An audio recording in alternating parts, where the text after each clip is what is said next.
안녕하십니까, 안도영 목사입니다. 이번 시간에도 성령의 기름 부음을 왜 받아야 하는지 말씀을 드리고자 합니다. 동기부여가 되어야 이 동영상을 보시는 분들이 성령을 받아야 되겠다라고 결심을 하고 이렇게 또 하나님 앞에 기도하게 될 것이기 때문입니다. 예수님을 믿는 사람이라면 남녀노소 누구나 성령의 기름 부음을 받아야 됩니다. 그 이유가 있습니다. 예수님 역시 기름 부음을 받고 사역을 하셨기 때문입니다. 마태복음 3장 16절 17절에 이렇게 기록하고 있습니다. 예수께서 세례를 받으시고 곧 물에서 올라오실새 하늘이 열리고 하나님의 성령이 비둘기같이 내려 자기 위에 임하심을 보시더니 하늘로부터 소리가 있어 말씀하시되 이는 내 사랑하는 아들이요 내 기뻐하는 자라 하시니라. 하나님의 아들이신 예수님도 성령으로 기름 부음을 받으셨습니다. 그래서 예수님을 부를 때 기름 부음을 받은 자라는 뜻인 그리스도를 붙여 예수 그리스도라고 부릅니다. 그리고 부활하신 후에는 제자들에게 성령으로 세례를 받을 때까지 예루살렘을 떠나지 말라고 마지막 당부를 하셨습니다. 제자들은 마침내 성령의 기름 부음을 받고 예수님이 하셨던 사역을 이어받아 사명을 감당했습니다. 그러므로 오늘날 또 예수님을 믿는 그리스도인은 누구나 할 것 없이 성령의 기름 부음을 받아야 합니다. 그래야 하나님의 자녀로서 사명을 감당할 수 있습니다. 이 땅에 살아가는 동안 삶이 즐겁고 기쁘고 행복할 수가 있습니다. 성령의 기름 부음은 받아도 되고 안 받아도 되는 선택 사항이 아닙니다. 기름 부음을 받는 것은 예수님의 명령입니다. 사도행전 1장 4절은 이렇게 기록하고 있습니다. 사도와 함께 모이사 그들에게 분부하여 이르시되 예루살렘을 떠나지 말고 내게서 들은 바 아버지께서 약속하신 것을 기다리라. 우리는 예수님의 명령인 기다리라는 말에 귀 기울여야 합니다. 성령의 기름 부음이 임할 때까지 움직이지 말라는 것입니다. 그렇게 그리스도인들은 성령의 기름 부음을 받기까지는 제자들처럼 사모하며 기다려야 합니다. 성경에는 성령의 기름 부음이 어느 시점이 되면 남녀노소 가리지 않고 임하게 될 것을 예언하고 있습니다.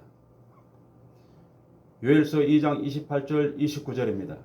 그 후에 내가 내 영을 만민에게 부어 주리니 너희 자녀들이 장래일을 말할 것이며 너희 늙은이는 꿈을 꾸며 너희 젊은이는 이상을 볼 것이며 그때 내가 또 내 영을 남종과 여종에게 부어 줄 것이며 라고 기록하고 있습니다. 이 예언은 예수님이 오시기 수백 년 전 요엘 선지자에 의해 기록된 것입니다. 이 예언은 성취되었습니다. 예수님의 십자가의 죽으심과 부활 사건이 있은 후 오순절 마가다락방에서 성취되었습니다. 그 후에도 제자들을 통해 그 역사는 계속되었습니다. 오늘날 또 계속되고 있습니다. 성령의 기름 부음은 너무나 중요합니다. 성령의 기름 부음을 받지 않고는 하늘과 땅 차이만큼 큽니다. 제 경우를 말씀드렸듯이 성령의 기름 부음은 제 인생을 완전히 바꿔 놓았습니다. 기름 부음 이전의 삶이 깜깜한 밤길을 걷는 삶이었다면 기름 부음 이후의 삶은 밝은 태양의 조명 아래 걷는 삶이라 할 수 있습니다. 우리는 제자들의 삶도 기름 부음 받기 이전과 이후의 삶이 얼마나 달랐는지 성경을 통해 잘 알고 있습니다. 기름 부음은 단순한 어떤 표정이나 현상에 그치지 않습니다. 그것은 온전히 하나님께 사로잡힘을 의미합니다. 능력의 옷으로 덧입음을 말합니다. 사실 그리스도인이라면 성령의 기름 부음을 매일매일 공급받습니다. 평상시에도 하나님은 성령의 기름을 부어 주십니다. 사람에 따라 다르지만 평상시에 부어주신 기름 부음의 양은 그다지 많지 않습니다. 비유하면 아주 작은 컵 수준의 기름 부음을 받으며 신앙생활을 해 나가는 경우가 많습니다. 외람되게도 어떤 그리스도인들은 작은 컵보다 더 작은 양을 받아 근근히 신앙생활을 하는 경우도 있습니다. 그 양이 너무 작기 때문에 본인 자신도 기름 부음이 임했는지 잘 모를 정도입니다. 그러나 기름 부음의 양이 머리에서 발끝까지 흠뻑 적시고도 남을 만큼 폭포수같이 임하는 경우가 있습니다. 이런 경우는 본인도 알고 타인도 알게 됩니다. 오순절 마가다락방에서도 성령님은 모인 사람들의 눈에 확실한 모습으로 나타났습니다. 그 증거가 바람 부는 소리로 들리고 불이 할랄 타오르는 모습으로 나타났습니다. 기름 부음의 의미는 자신의 신앙만 지킬 수 있는 정도의 양을 말하지 않습니다.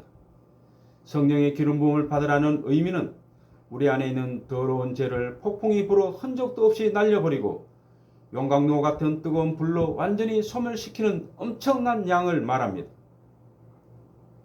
이와 같은 성령의 기름 부음이 성경에서 약속하는 기름 부음입니다.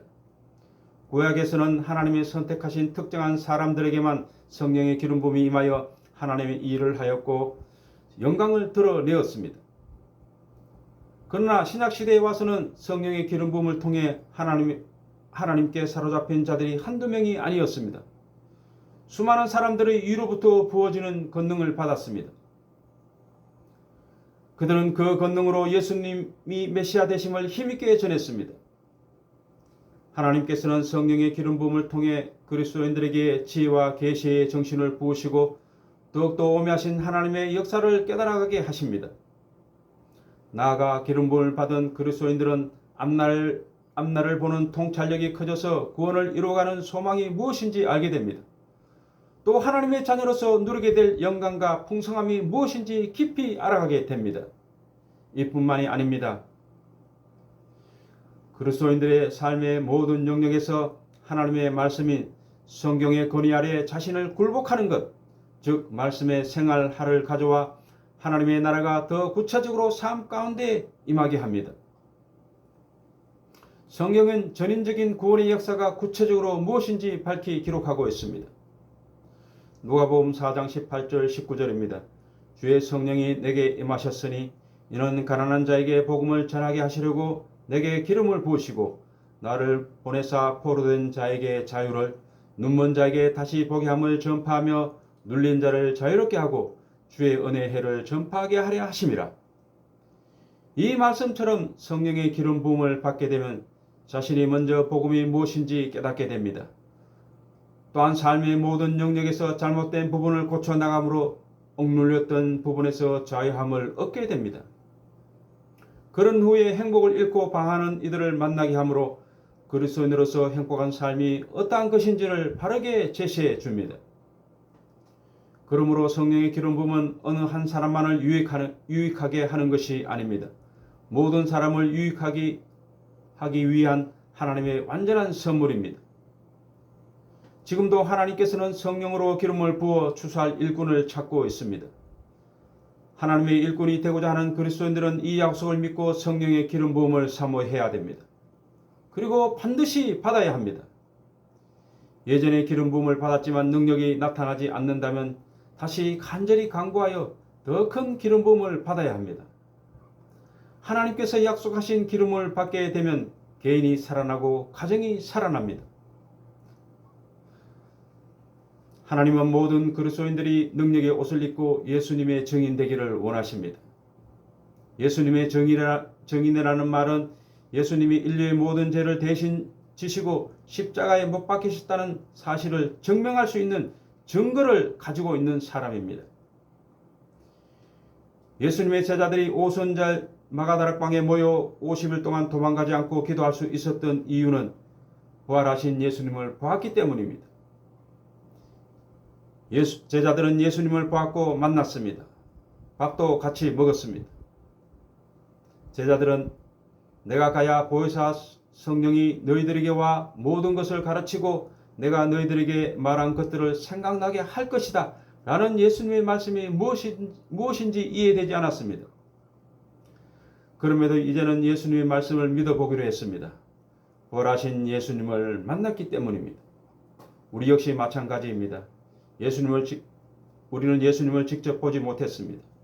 단지 성경을 통해 그날에 그런 역사적인 사건이 있었다는 것을 믿고 있습니다. 그런데 2000년 전에 저 멀리 팔레스타인 땅에 있었던 그 사건이 믿어집니다. 그런데 어떤 문제에 부딪히고 일이 생각대로 잘 안 풀리면 예수님의 십자가의 죽으심과 부활은 생각조차 안 합니다. 그래서 생각보다 많은 사람들이 예수님을 떠납니다. 예수님이 십자가 위에서 다 이루었다. 이 선포는 내 아버지가 줄 수 없는 은혜를 줄 수 있게 되었다는 뜻입니다. 인류를 향해서는 받을 수 없는 은혜를 받을 수 있게 되었다는 뜻을 담고 있습니다. 이것을 저 마음 깊은 곳에서 깨닫게 해주시는 분이 성령님이십니다. 성령의 기름 부음이 임하면 그것을 알게 됩니다. 머리로 아는 것이 아니라 마음으로 알고 몸으로 알게 됩니다. 제가 아무리 설명해도 100% 이해되기는 힘들 것입니다. 마태복음 28장 마지막 절에 내가 세상 끝날까지 너희와 항상 함께 있으리라. 예수님 나와 항상 함께 계신다는 이 말씀이 사실 잘 안 믿어집니다. 안 믿어지니까 삶이 조금만 어려우면 도망갑니다. 베드로처럼 예수님을 모른다고 부인하고 슬그머니 악한 행동도 하는 것입니다. 그러나 성령의 기름 부음이 임하면 예수님이 동정녀 마리아에게 성령으로 잉태된 것이 맞구나. 하나님 아버지께서 말씀으로 천지를 창조하는 것이 믿어집니다.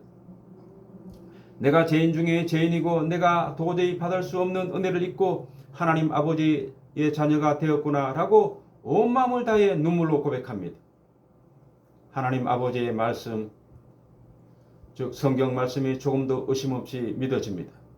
그리고 예수님이 내 안에 계시고 내가 예수님 안에 있다는 것을 알게 됩니다. 예수님을 본 적이 없어도 확실한 증거를 제시합니다. 그것은 자신의 변화된 삶입니다. 예수님이 내 안에 계신 것을 알면 삶이 행복합니다.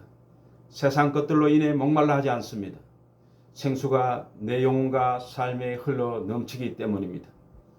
또한 하나님이 주시는 의, 하나님이 주시는 희락과 평강이 내 삶의 지붕이 되고 울타리가 되어줍니다.